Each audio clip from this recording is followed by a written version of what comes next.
Good job. Just remember to use the backboard, okay? Coming up on Frontiers, meet Tiana Lacato, an honor roll student, a volunteer. Even though her family has experienced homelessness, she succeeds against the odds. All these hardships that we've gone through, even though I regret them, I'm thankful for them at the same time because they shaped me. And life at the McKinnell Family Shelter. Its mission to help families find their way home. Sponsorship for Frontiers with Rhonda McBride is provided by Kupik Corporation and Spinard Builders Supply. Alaska, where there are old triumphs, but also new frontiers.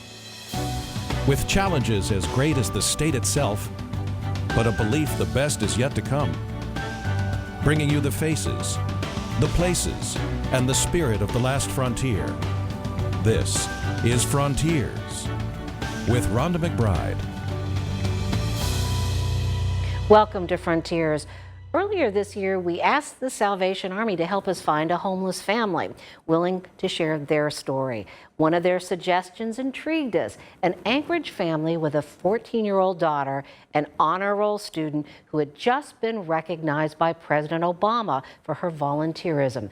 And as we were about to learn from one remarkable teenager, homelessness is a state of mind. Good job. There you go. Tiana Lacato was captain of the team last year. One more time.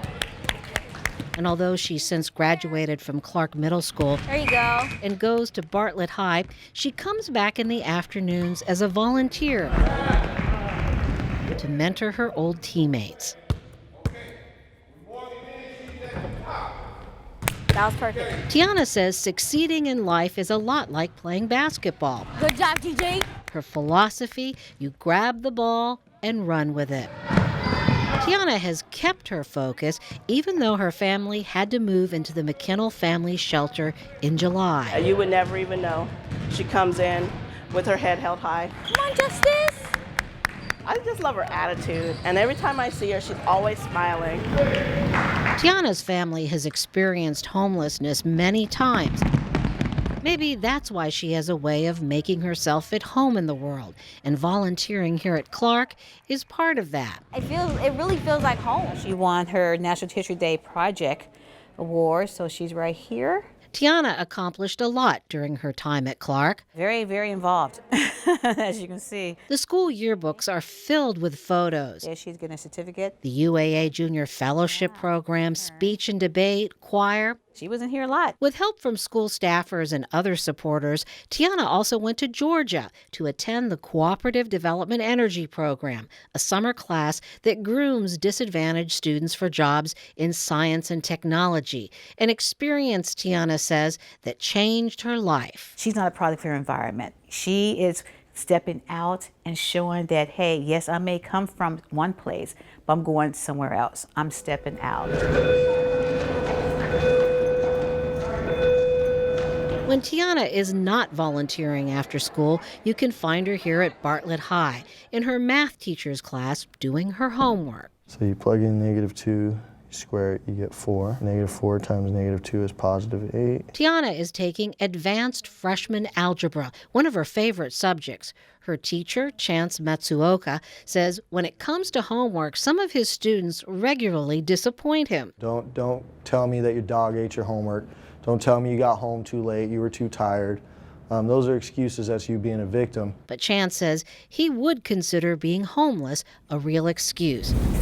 But never once has Tiana failed to do her homework. I would describe Tiana as a role model. She's kind of a shining light in the classroom. So just how unstable is Tiana Lacato's family?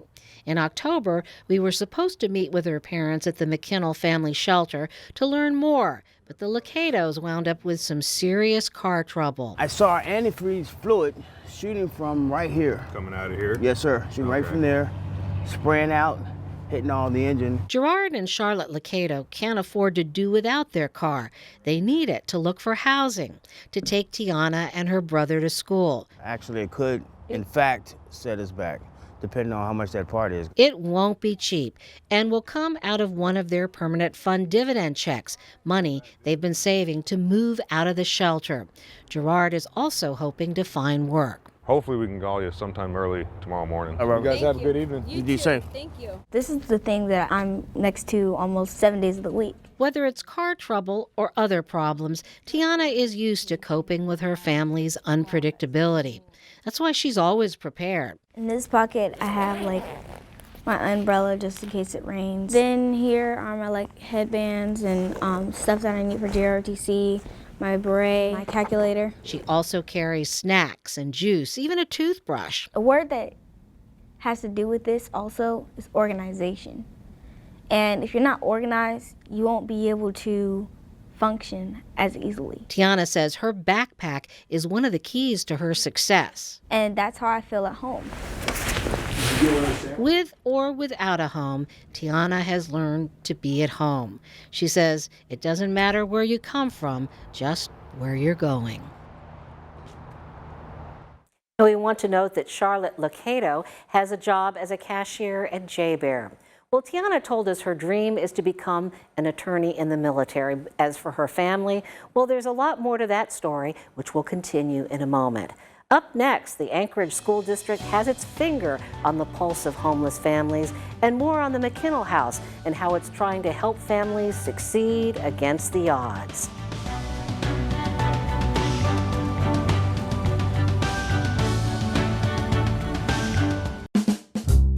At Spinard Builder Supply, we know it takes a lot of ingredients to get it just right. That's why we have design centers in every store to personalize the most important rooms in your home. We'll help you select cabinets, faucets, and appliances that fit your style. So all you have to worry about is how much oregano goes in Mom's pasta sauce. Spinard Builder Supply. Building for life. Visit our design experts today and receive 15% off select kitchen cabinets. Now through November 30th. I just want cremation. Cremation specialists in Alaska. Can I have a service before cremation? Our staff is committed to serving your needs. I just want something basic. The simpler, the better. Specializing in simple cremations. Whatever your reasons are for choosing cremation, call Cremation Society of Alaska, 277-2777, or in the Valley, 373-8627, and on the web at alaskacremation.com. Hanukkah, the Festival of Lights. Join us for Cirque de Hanukkah, featuring an incredible aerial display by the Skyriders, high-flying Guinness World Record holders. Their flips and twists defy gravity. Enjoy the Israeli shakshuka bar, catered by a renowned New York chef. The kids will have a blast in the Dreidel Bounce House and with the giant olive oil press. All families welcome, Sunday, December 6th, 5 p.m. at the Egan Center. Happy Hanukkah to all. I don't know that there's an easy season when you're a meteorologist. This is a really dynamic atmosphere. We're in between some mountains. The Alaska Range, you can see it over there. We got the Chugach over here, the Kenai over here, all these inlets, this landmass, a big valley that kind of creates kind of a vortex at times. So it just is pushing and pulling, and there's a lot of different pieces to the weather puzzle out here. And it can change. You change one of those pieces, and it can just throw everything up in the air.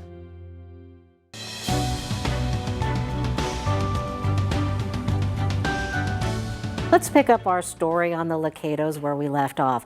Well, last month we had hoped to interview the entire family at the Salvation Army's McKinnell Family Shelter, but we're told Gerard Locato was asked to leave. He told us he had broken the rules on drug use. His wife and children, though, were allowed to finish out the remaining weeks of their 90-day stay. We are what? The sons of God.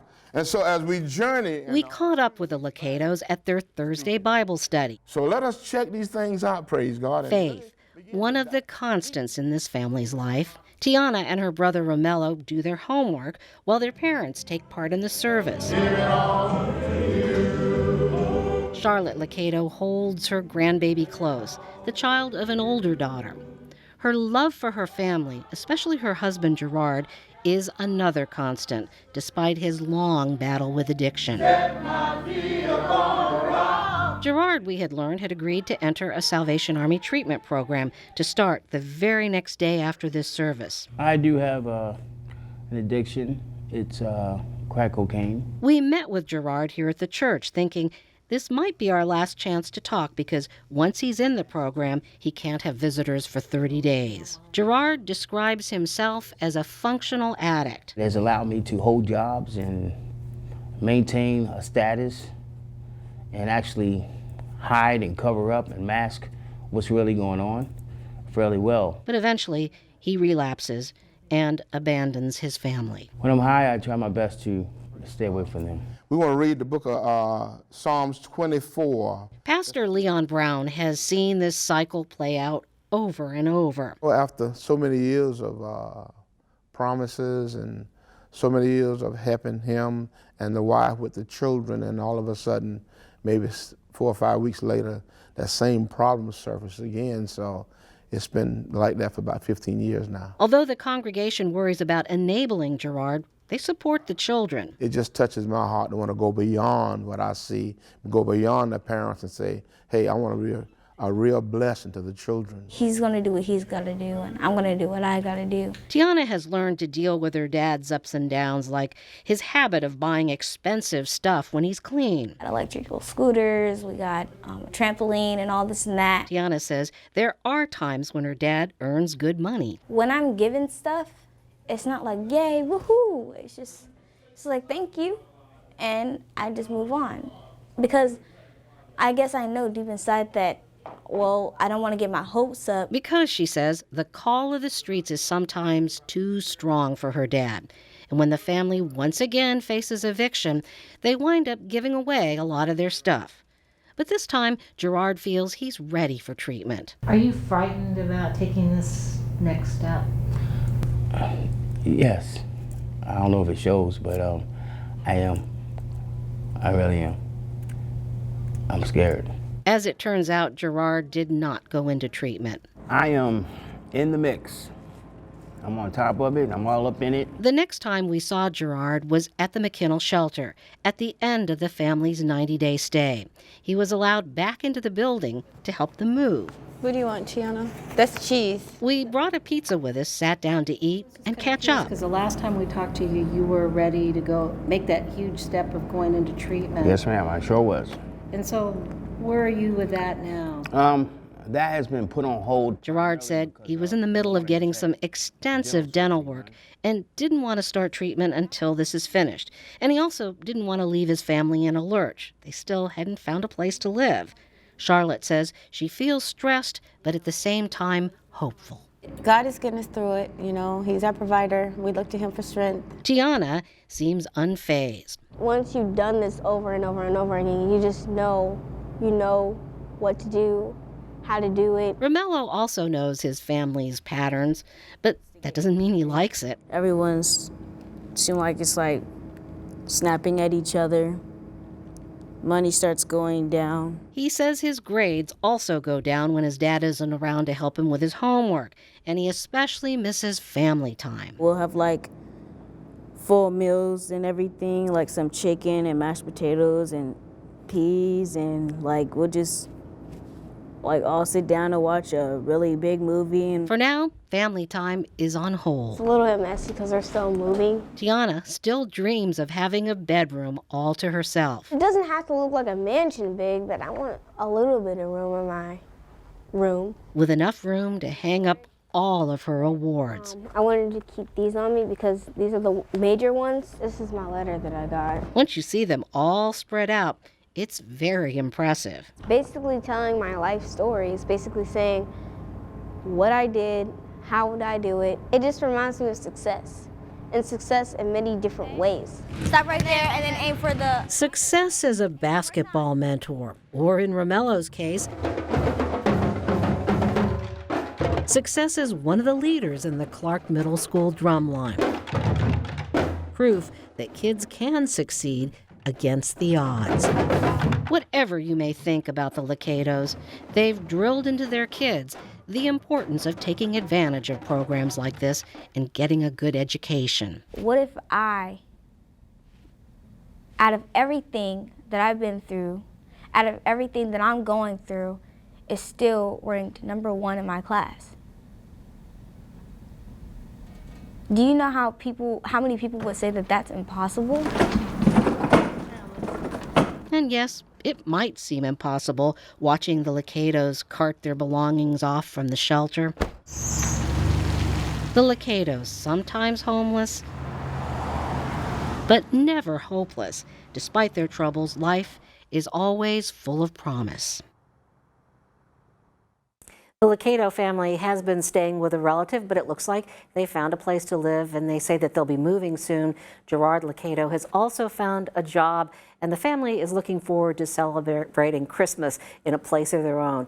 And we do want to thank the Licados because it's never easy to open your life up to the scrutiny of others, but they hope that their story will help all of us understand how to help other families find their way home. Well, it's that time of the year when you hear those Salvation Army bells ringing at the store, and we hope today to give you a sense of why these dollars are needed so much. And joining us, we have Captain Diana Gomes, head of the McKinnell Family Shelter, and David Mayo Kiley, who is director of the Anchorage School District's Child in Transition program. Well, Diana, we got a sense with the Licados, some of the factors that contribute to homelessness, but in general, can you tell us, what are the problems that make people homeless? Well, we have different situations. It could be an illness in the family and the parent, because of illness, lost their jobs and then lose their homes. Or it could be that they work less hours or they were laid off and the family finds in a situation that they could not pay the rent. It's very difficult when they get behind 2 or 3 months. To be able to come up with the money. So they end up at the McKinnell House. One of the great things is that at the McKinnell House we can accept both parents and the children, and it is also the only shelter that accepts. Now, you serve a lot of families. I know that you have extended the stay, that people, last year maybe there were more families there because you had 30-day stays. Why did you decide to extend the days they can be at the shelter? We extended the 30 days because we thought that it's not enough time for a family to stabilize themselves and find employment and save their money to move into permanent housing. So this last year we were able to assist 127 families, and 98 of those families were able to transition into permanent housing because we gave them enough time to save their funding and find employment. And so they didn't have to live in their cars and all those other things. But but besides just being able to stay there, what else does the Salvation Army provide for these families? Our goal is to give them the tools necessary for them to be successful once they move out. So we provide classes like financial literacy. Northern Bank comes and does that. We also provide parenting classes as well as landlord-tenant expectations, and try to give the families the tools necessary to be able to be successful. Well, I know that a number of families were able to move out because they used their permanent fund dividend checks. That was a big help. How do people, once they get out of the shelter and into housing, stay out of that cycle of homelessness? We recently hired a follow-up case manager that is going to be able to help us with following up with the families that have successfully transitioned, to make sure that if they need funding because they work less hours or any other needs, that we are able to provide for them, so that that they can maintain the stability and continue in their housing. Well, David, you and Captain Gomes work together. We do, quite often. So maybe could you tell us a little bit about how you do that? I mean, why is it necessary to coordinate? Well, one of the big things that our program does is to provide school stability for students that are experiencing homelessness. And so one of the things that every morning in our office, we get a list of families that have released their children's names that are staying at McKinnell, so that we can connect with them. Because what often happens with families is that they lose their housing, and they may be living in one part of town and they move to another part of town. Maybe they're staying at McKinnell. We step in and can provide school stability for those kids. So just in the last year, we've had more than 2,000 students in need of your services. Exactly. Is there more? I mean, is that the tip of the iceberg, you think? Well, we've identified for the past several years right around 20 2,200 students, and I would say that we're under identifying students just because some are slipping through the cracks that we don't know about. They're doubling up with family and friends, and they're not telling the school, they're not telling anybody, so we miss them, and that's unfortunate. But it has been about 2,200 for the past several years. Now, one of the ways that you keep track is to look at where people are living, and maybe this gives you a different picture. Yeah, so many of the families that we work with, because there's limited spaces and shelters, when they lose their housing, they're doubling up with family or friends. And so you might have a family of 3 or 4 kids moving into another apartment that's maybe a 2-bedroom apartment, and you might have 10 or 12 people sharing a very small living space. And so when that happens, that's when we want to step in and try to stabilize the school for those kids. So one of the things I noticed when we visited Mr. Matsuoka's class at Bartlett is he pretty much leaves his class open after school for kids, and he has snacks, cup of noodles, because he recognizes, that they may need a place to actually get their homework done because they can't in an apartment like that. Exactly. I mean, a lot of our families are staying in motels. They're in these doubled up situations, and trying to find a quiet place to do some homework is almost next to impossible sometimes. And so it's challenging for those kids to keep up in school, and it's great when you do have teachers that are able to open their classrooms and let them come in after school to do their homework in a quiet place. Another thing that we see is that families move around a lot. They do. Now, how big of a problem is that for the school district? Well, our big thing is once we identify them is to keep them in that school, and so the parents typically contact us when they move so that we can continue to provide transportation assistance. But many of our families do, they're in these tenuous, doubled up situations where you've got another family staying in your home and you're willing to do it for a while, but eventually you might say, this is just too much, you've got to leave. Really stressful for those kids. It's stressful for everybody involved. I mean, we've all had guests, and sometimes you're really happy when they leave. And so families need to, they end up moving around. And so we have families that are in 4, 5, 6 different apartments or motels in a given school year. And so it's those kids, they don't know where they're staying the next night, but they know they're going to the same school the next morning. And they're just kind of an invisible population, really, in many ways. They are, and we really try to do whatever we can to make sure that we're identifying the kids, but not stigmatizing them in the school. And so most kids in the school don't even know that maybe the next person sitting next to them in the classroom is homeless. Like Tiana, exactly. Mercado. And that's a good thing because they can go on with their lives. Well, we want to talk about some of McKinnell's success stories. And can you tell us about some people where their lives are stabilized by being in the program? Well, 98 families that have moved in the last year, it's a great success. We do have Felipe and his children, and he's a single father that was in a hotel for about 4 years, and this was the first time that he was able to get his own apartment. So they are thrilled. They're going to spend Thanksgiving and Christmas in their own apartment. And he had health problems too. He did. This is also Daniel, a single father with Renee, and he's doing extremely well. He checks with us very often to let us know that he's doing well and how much he appreciated his stay at McKinnell House. So their lives have changed dramatically. And it's interesting that you're dealing with single fathers too. Mm-hmm. People always tend to think of mothers. Yes, it is the only shelter in Alaska that accepts single fathers and children. So we're very fortunate to provide these services for them, and to be able to mentor the little kids and just be there for them and support them. I think we tend to get mad at the parents sometimes and forget the kids. The society, not necessarily people at McKinnell or who work in social services, mm-hmm. but I guess that's the kids are where we need to focus, do you think? Well, one of the greatest things that we see at McKinnell House is that when the family comes, the children are very shy and retreat, but the second week they are, this is home, and they're running to you and hugging you, and it's awesome to see the smiles in their faces.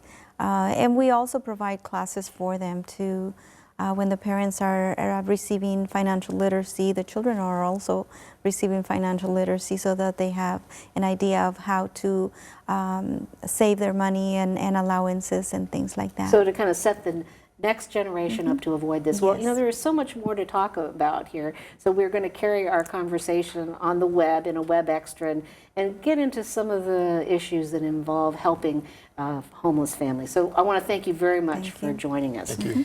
Well, just ahead, the Salvation Army is establishing a foothold in Southwest Alaska in the community of Bethel, and one of their first projects includes an emergency shelter called the Winter House.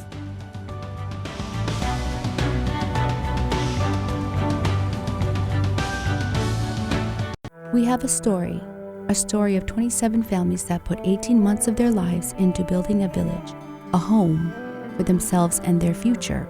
Our Inupiaq culture goes back thousands of years, carried by a strong sense of community. Our relationship with our natural surroundings is at the heart of our culture. By investing in future generations through development that is balanced with the love of our land, the Kupi Corporation brings together traditions of the past with visions of the future. People of my generation didn't talk about this sort of thing. And what most of us are learning is that we need to. Those who are suicidal feel alone. Let them know they're not. Ask how they're doing. Check in every day. The only wrong thing to say is really to say nothing at all. You could save a life. No experience necessary. For support, go to stopsuicidealaska.org. Hanukkah, the Festival of Lights. Join us for Cirque de Hanukkah, featuring an incredible aerial display by the Skyriders, high-flying Guinness World Record holders. Their flips and twists defy gravity. Enjoy the Israeli shakshuka bar, catered by a renowned New York chef. The kids will have a blast in the Dreidel Bounce House and with the giant olive oil press. All families welcome, Sunday, December 6th, 5 p.m. at the Egan Center. Happy Hanukkah to all. I want to go before the UN. It would have to be the speech of your life. We cannot talk. What I'm not willing to do is live with what might happen if we don't talk. A new Madam Secretary, then. She's getting close to you. Her husband is running for president. You're telling me when I sleep with Jason, you'd rather I kept it private? You're joking, right? A new Good Wife after Madam Secretary, CBS tonight.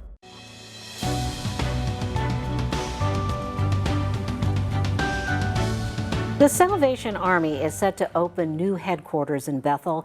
This building, once a dorm for a boarding school, will serve as a homeless shelter. It opens just as the brunt of winter strikes. I can't imagine somebody sleeping outside. Even now with this little bit of snow we got now, it's still cold enough that it would be difficult for people. Difficult, if not deadly. The building is called the Winter House and will coordinate with other churches in the community to provide a variety of services, including a food pantry. Well, it is time to wrap up our weekly conversation. As always, we hope that we've given you some new things to think about. We want to thank you for joining us, and we'll see you next week.